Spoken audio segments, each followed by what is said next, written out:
Voulez-vous bien prendre vos Bibles et trouver Genèse chapitre 1?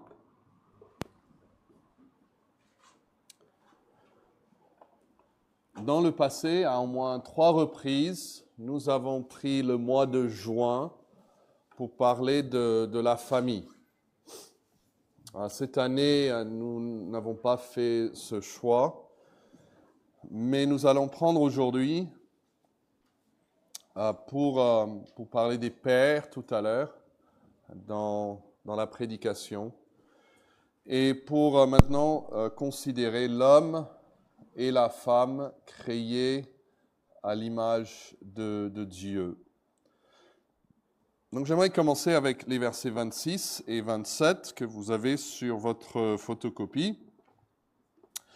Puis Dieu dit, faisons l'homme à notre image, selon notre ressemblance, qui domine sur les poissons de la mer, sur les oiseaux du ciel, sur le bétail, sur toute la terre et sur tous les reptiles qui rampent sur la terre. Dieu créa l'homme à son image, il le créa à l'image de Dieu, il créa l'homme et la femme. Alors je n'ai pas besoin de vous dire qu'il y a une confusion croissante dans notre culture, l'Occident surtout, sur ce qu'est une personne, encore plus sur ce qu'est un homme ou ce qu'est une femme. Et je pense que la raison fondamentale de cette confusion est que nous avons complètement divorcé l'homme, au sens large, donc grand H, de Dieu dont il est l'image. Et vous voyez ici qu'il va parler à 3 reprises d'une image. Une image. Peut-être vous avez chez vous une photo imprimée d'un père, une grand-mère, un enfant. Et cette photo vous est précieuse, non pas à cause du papier sur lequel elle est imprimée, mais à cause de la personne que la photo représente.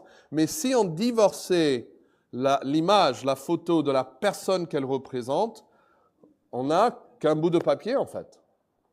On peut parler de l'encre, on peut parler du papier, si c'est épais ou moins, mais on ne va plus comprendre que c'est une image qui représente quelqu'un d'autre. Excusez-moi. Donc Dieu est celui d'où vient l'image. Dans l'idée d'une image, et vous avez ça dans vos notes, d'une représentation, il y a toujours l'idée de l'autre. L'image est une deuxième chose qui représente la première. Et donc, la valeur d'une image, en tant qu'une image, vient du lien qu'elle crée entre ce qu'elle représente. Et sinon, elle n'a vraiment pas de sens, en tout cas pas en tant qu'une image. Donc, l'homme et la femme, ils ont une certaine valeur. Mais si nous divorçons la valeur de l'homme du fait qu'il soit une image, l'homme perd sa valeur, vous voyez ? L'homme, en fait, perd son sens. On ne peut même pas savoir ce qu'est une femme. Quand on posait des questions, la dernière juge là, qui a été ajoutée au tribunal, le plus grand des tribunaux en fait aux États-Unis, la question a été posée à cette juge, qu'est-ce qu'une femme? Vous savez ce qu'elle a répondu? Elle a dit, je ne peux pas vous dire.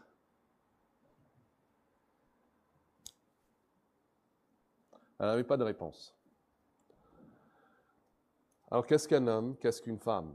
Il faut toujours garder le lien avec le fait qu'il soit une image. Je vous encourage à souligner ces trois mots. Faisons, au moins dans vos notes, faisons l'homme à notre, quoi? Image. Et puis vous avez aussi un mot semblable, hein, selon notre ressemblance.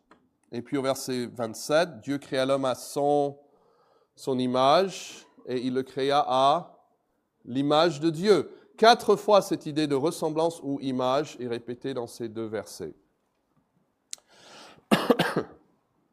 Genèse 9,6 nous dit que si quelqu'un verse le sang de l'homme, par l'homme, son sang sera versé. Et ce n'est pas parce que l'homme a une valeur intrinsèque, indépendante de tous les facteurs extérieurs, mais plutôt parce que l'homme est une image. Il est la représentation de ce qui a une extrême valeur. Vous voyez ça au Genèse 9,6 ? Si quelqu'un verse le sang de l'homme, par l'homme, son sang sera versé. Pourquoi? Pourquoi c'est si grave de tuer un homme? Car Dieu a fait l'homme à son image. Donc, si nous, on veut comprendre une image, on ferait bien de comprendre ce qu'elle représente. Pour vous donner une autre illustration, je n'aime pas ma femme à cause du fait que j'ai vu des images d'elle dans un magazine et je suis tombé amoureux de son image. Mais j'aime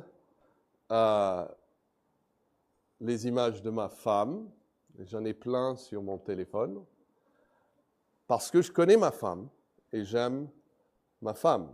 C'est ma connaissance de l'originel qui me fait aimer l'image.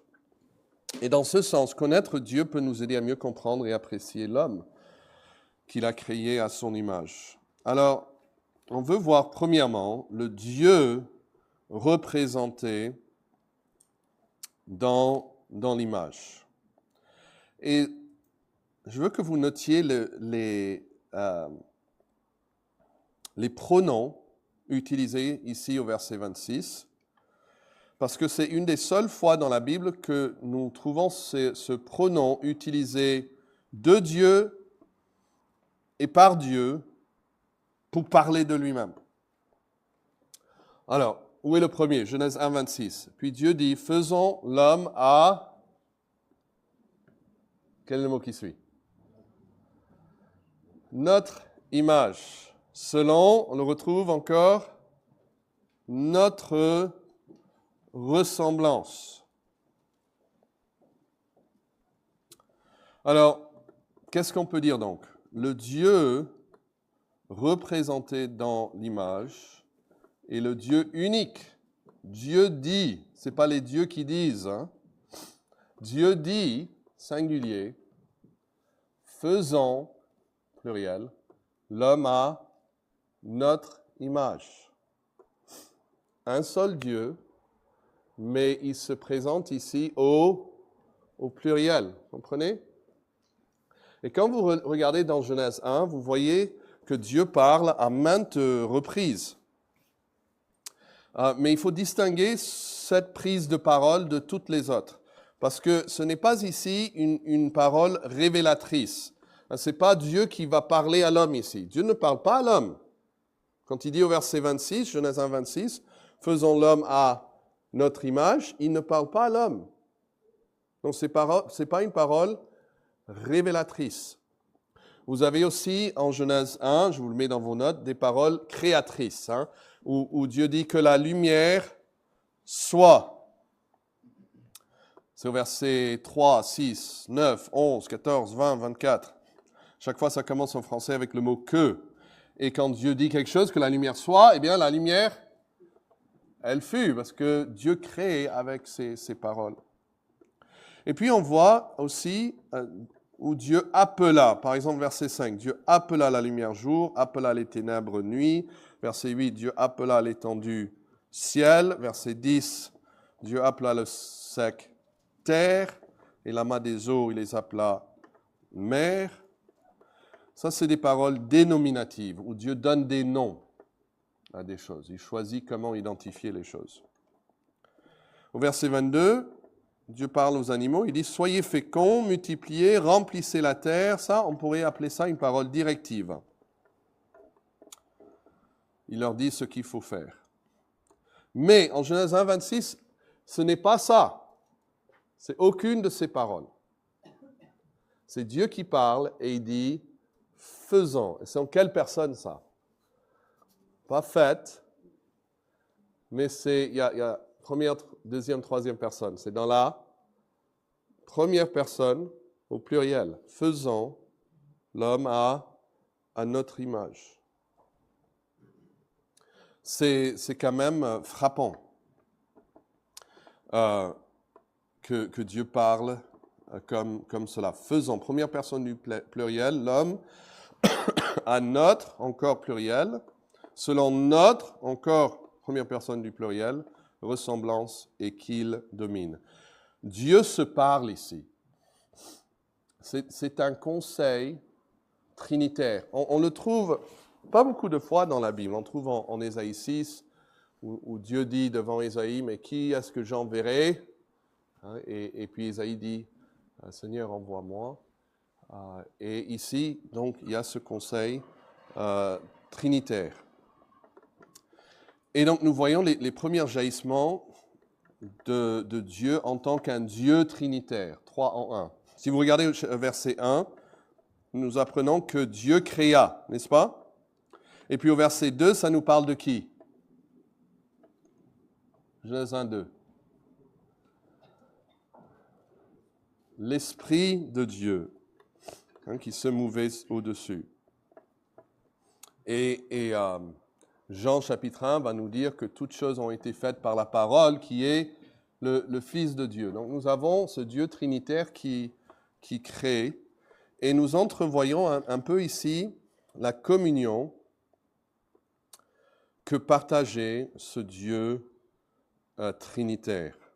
Alors bien sûr, c'est une révélation progressive, on comprendra plus dans la suite, mais nous avons ici déjà les premiers murmures d'un Dieu trinitaire, unique. Et vous avez la lettre A sur la page 1 encore, les membres de la Trinité, ils sont égaux en divinité, mais ils partagent une communion et un amour parfait. Et nous avons vu récemment, mardi soir, cet amour qu'ils ont, c'est en Jean 17 et c'est en d'autres lieux aussi. Et puis les membres, lettre B, ils ont quand même des rôles distincts dans le cadre d'une relation bien établie. Il y a une communion, ils sont égaux, mais ils ont des rôles distincts. Et c'est d'ailleurs comme ça qu'on peut distinguer les membres de la Trinité. C'est par leur rôle. Parce que Dieu, le Père, a tant aimé le monde qu'il a envoyé qui? Son Fils. Et Jésus a dit que quand il serait glorifié, il allait avec le Père envoyer qui? Son Esprit. Donc ils ont des rôles différents. Et vous avez cette citation-là, vers le bas de la première page. Bibliquement parlant, la rédemption se produit seulement quand le Père envoie le Fils dans le monde pour recevoir le courroux du Père contre lui pour notre péché.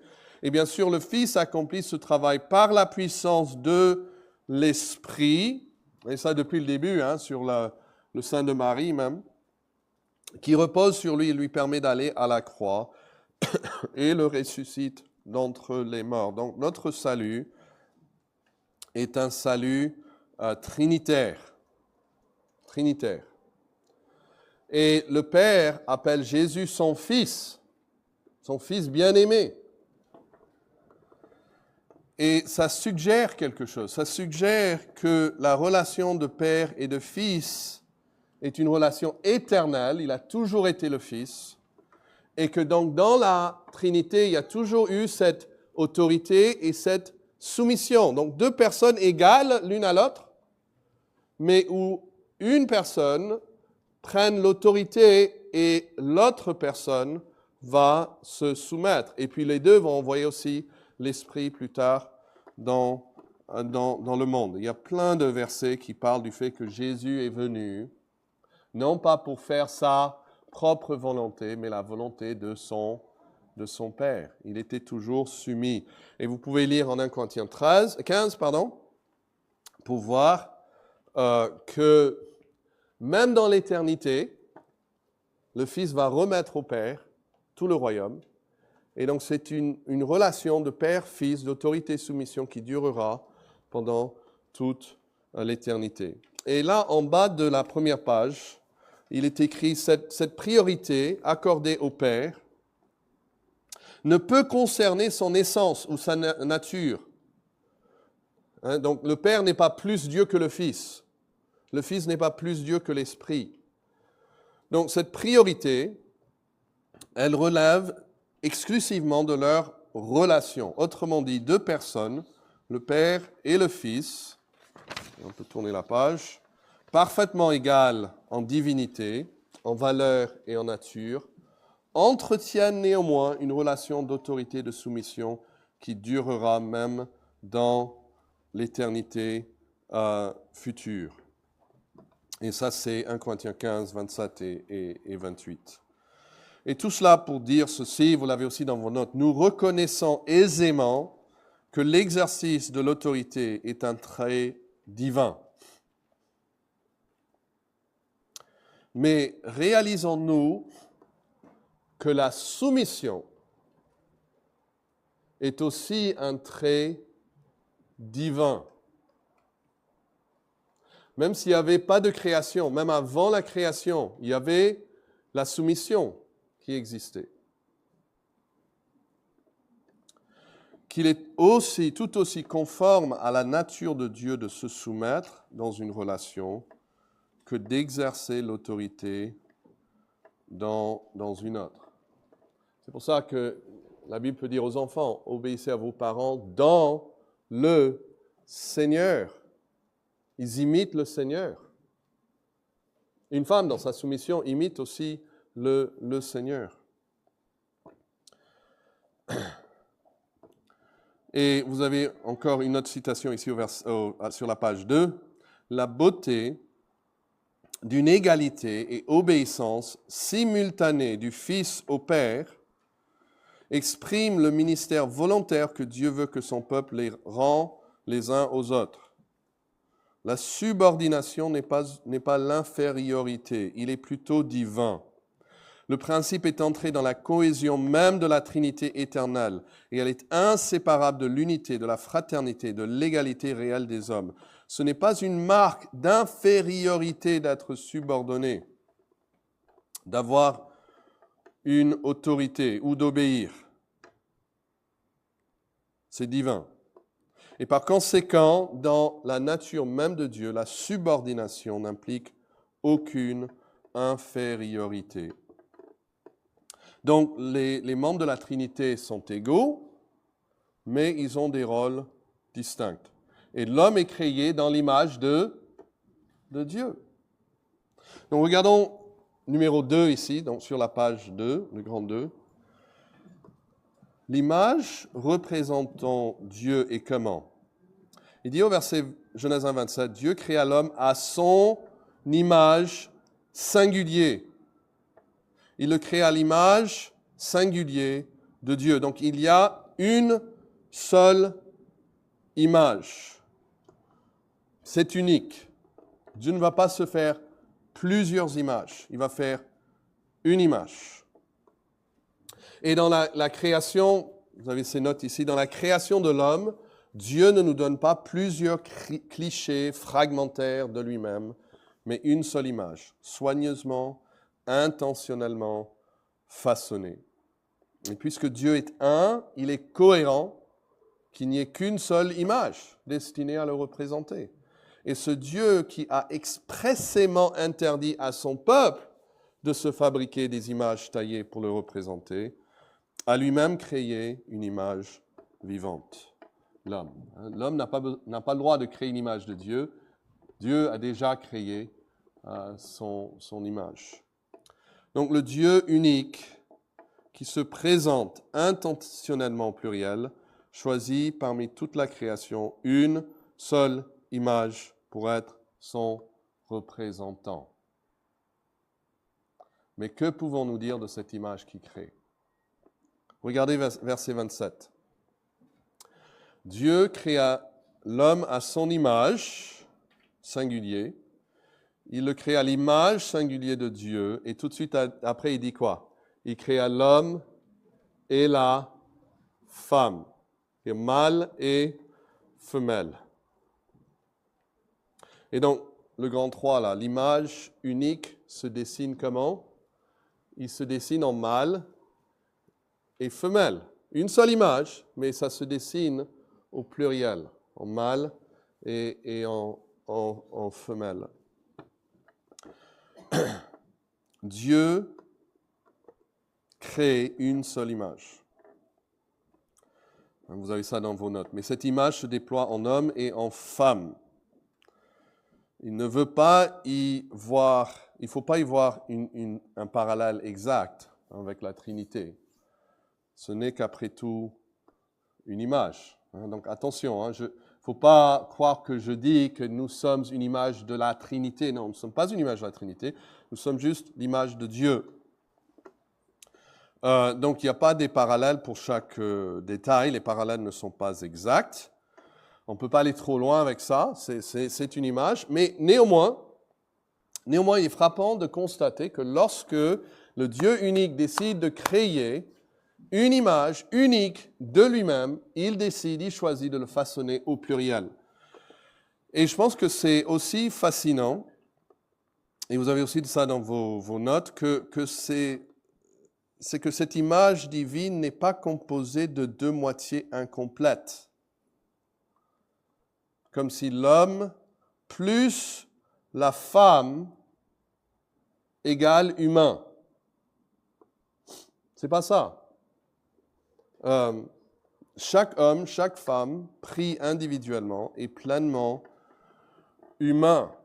Il ne faut jamais penser, il ne faut jamais suggérer qu'il faut par exemple se marier pour pouvoir exprimer toute son humanité. Jésus est l'image parfaite de Dieu en tant qu'homme, n'est-ce pas? Et Jésus a vécu toute sa vie célibataire. Cependant, si on prend une seule personne, cela ne représente pas à lui seul ce qu'est l'homme. Imaginez qu'on prenait, hier il y avait que des femmes ici. Mais s'il n'y a que des femmes, elles ne peuvent pas à elles seules représenter ce qu'est l'image de Dieu. Ou si on prend que des hommes, ils ne peuvent pas à eux-mêmes représenter l'image de Dieu. Pourquoi? Parce que l'image de Dieu est homme et la femme. Il faut en fait les deux. Donc, l'homme et la femme, ils partagent la même nature. Ils sont l'un comme l'autre totalement humains. Mais pour voir l'image de Dieu, il faut voir les deux. C'est comme cela. Est-ce que Dieu le Fils est 100% Dieu? Oui ou non? Mais est-ce que Dieu est 100% le Fils? Oui ou non? C'est une question piège, là. Non, parce que si on dit Dieu, on parle de Dieu le Père, Dieu le Fils, Dieu le Saint-Esprit. Donc, le Dieu n'est pas 100% le Fils, le Dieu n'est pas 100% l'Esprit, mais l'Esprit est 100% Dieu. Le Fils est 100% Dieu. Donc, est-ce qu'un homme est 100% humain? Oui. Est-ce qu'une femme est 100% humaine? Oui. Mais est-ce que l'homme tout seul, est-ce qu'il est 100% l'image que Dieu a formée de lui-même? La réponse est non. Il faut les deux pour voir l'image que Dieu a créée.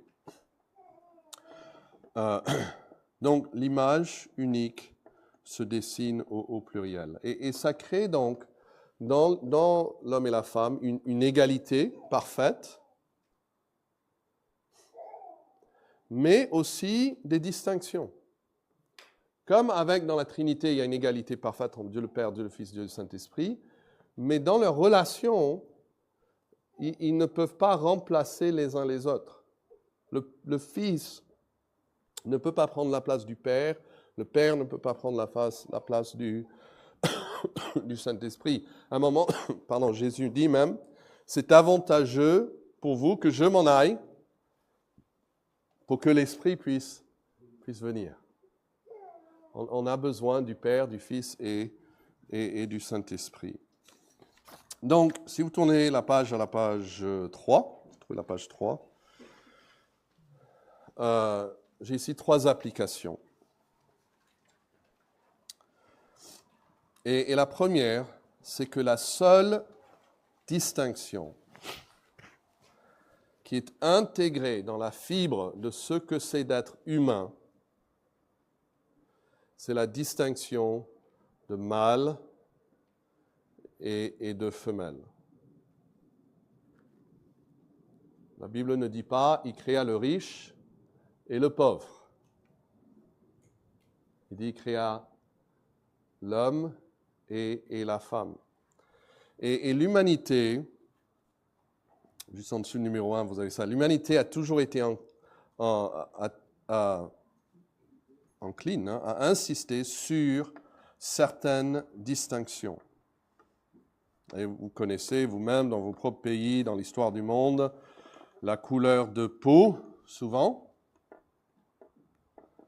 Mais il y a aussi le statut social. J'ai écouté cette semaine avec mes enfants l'histoire de l'Inde. Et depuis des siècles et des siècles, en 1000 ans, il y avait cette distinction entre les castes.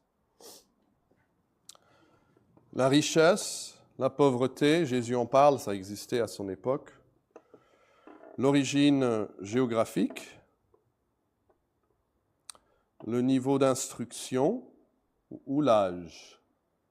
Il y a l'agisme, j'ai entendu. C'est qu'on traite quelqu'un d'une façon parce qu'ils sont vieux. Et ces choses perdurent, n'est-ce pas, dans nos vies.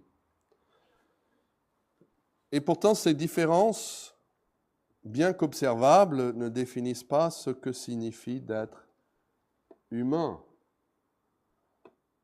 Donc c'est pour ça que on ne peut pas distinguer les gens sur ces choses. Elles ne sont pas constitutives de notre identité essentielle. Mais en revanche, et c'est là, il faut le souligner maintenant, parce que il y a des personnes qui veulent faire de cette question de transgenre comme si c'est une question du racisme. Lui, on ne l'aime pas parce qu'il est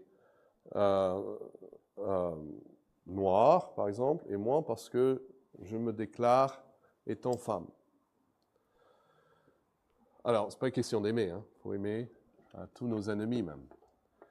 Mais est-ce qu'on peut dire, oui, il y a une distinction biblique, pas entre noir et blanc, mais entre hommes et femmes? Quelqu'un dit, s'il n'y a pas entre noir et blanc, comment pouvez-vous dire qu'il y a entre hommes et femmes? On peut le dire parce que dans la création même, Dieu a créé l'homme, pas noir et blanc, mais homme et femme. Donc, selon le récit biblique de la création, la distinction sexuelle, être homme ou femme, fait pleinement partie de notre nature créée à l'image de Dieu. Dieu créa l'homme et la femme à son image, à l'image de Dieu, il les créa. Et la Tob dit, mâle et femelle, il les créa. Pour être créé à l'image de Dieu, il faut que je sois soit homme, soit femme. Et je sais qu'il peut y avoir des maladies, il peut y avoir des rares exceptions, des choses qui vont mal à cause du péché, des gens qui naissent avec même le cerveau qui n'est pas, qui ne fonctionne pas bien, une partie du corps qui ne fonctionne pas bien. Mais néanmoins, Dieu crée l'homme mâle ou femelle. Et cette identité fait partie même de mon identité. Et pendant toute l'éternité, nous serons hommes ou femmes, parce que c'est ainsi que Dieu nous a créés. Donc, remettre en question, c'est la troisième paragraphe là en dessous du numéro 1, remettre en question cette distinction, c'est toucher à un aspect fondamental de ce que Dieu a voulu pour l'humanité. C'est pourquoi les enjeux liés à l'identité de genre ne sont pas seulement culturels ou sociaux, mais aussi profondément spirituels et théologiques. Vous savez ce que c'est de brûler quelqu'un en effigie? On prend l'image de quelqu'un et on brûle l'image, parce qu'on ne peut pas brûler la personne elle-même. Et Satan ne peut pas toucher à Dieu. Donc il veut brûler l'image de Dieu en effigie. C'est nous. Et il veut brouiller l'image de Dieu. Parce que l'image de Dieu, c'est mâle et femelle. Donc Satan fait tout ce qu'il peut pour brouiller même ces distinctions. Pourquoi? Parce que ça s'attaque utilement à Dieu lui-même. Parce que nous sommes tous à son image. Et il veut déformer l'image autant que possible. Et c'est pour ça les différences entre les hommes et les femmes, il faut les préserver. Il faut les préserver. Et si nous avons des petits garçons, il faut les encourager à s'habiller comme des petits garçons, des filles comme des filles. Et il faut qu'ils acceptent ce que Dieu leur a donné. Donc ça, c'est la première application. Que ça c'est la seule distinction intégrée dans la fibre de ce que c'est d'être humain. Nous sommes tous ici, soit hommes, soit femmes. Même si, devant Dieu, il faut le préciser, devant Dieu, cette relation ne change pas le type de relation que nous avons avec Jésus. Nous ne connaissons plus Jésus d'après la chair, la Bible dit. Et en Christ, il n'y a ni homme ni femme. On pourrait penser, bon, Jésus est un homme, donc ma relation à Jésus sera différente que celle de ma femme avec Jésus. Et la Bible dit non. On a le même accès l'un que l'autre, on a le même type de relation l'un que l'autre. Et moi, je dois me voir comme l'épouse de Jésus-Christ ou comme ma femme. Donc, deuxième application, là encore sur la page 3. Certains rôles sont directement liés à l'identité sexuelle donnée par Dieu. Pensons à Dieu le Fils. Il a un rôle spécifique parce qu'il est le Fils. Même le titre Fils suggère un certain rôle. Donc son rôle est lié à la relation qu'il a à son Père. Et nous, on a certains rôles. Dans le dessein de Dieu, certains rôles sont étroitement associés à l'identité sexuelle qu'il a conférée à chacun. Et donc, se soumettre à Dieu et honorer l'image qu'il a gravée dans l'humanité implique aussi de respecter les distinctions qu'il a lui-même créées. Alors, je vous donne ici au milieu, la numéro 2, que l'identité sexuelle ne définit pas toutes les relations humaines. Par exemple, les relations parents-enfants, l'enfant demeure enfant, qu'il soit un petit garçon doit respecter sa maman autant qu'une petite fille. Et même un grand garçon doit respecter sa mère autant qu'une fille. Mais il existe quand même d'autres rôles dans la famille et dans l'Église qui sont bibliquement profondément enracinés dans le fait d'être homme ou femme. Paul va parler de ça, même des rôles des hommes dans l'Église, et il va revenir à l'ordre de la création. L'homme a été créé avant la femme. Et il faut donc que nous respectons ces rôles. Vouloir effacer ou réassigner ces rôles revient à altérer l'ordre voulu par Dieu et donc quelque part s'attaquer même à l'image. Et si vous suivez un peu l'histoire, il y a eu d'abord une attaque contre les rôles. Vous dire, tout le monde a le même rôle. Et puis une fois qu'ils ont abouti ça, ils ne se sont pas croisés les bras en disant on est content, maintenant on reste là. Non, maintenant on s'attaque même à l'identité de ce qu'un homme et de ce qu'est une femme. Et maintenant nous ne sommes que des animaux. Et c'est pour ça l'évolution est tellement importante pour l'homme moderne, parce que l'évolution implique quoi? Que nos ancêtres étaient plus bas que nous, et nous sommes meilleurs. Mais la création insiste que nous avons quelqu'un au-dessus de nous, et que nous avons chuté.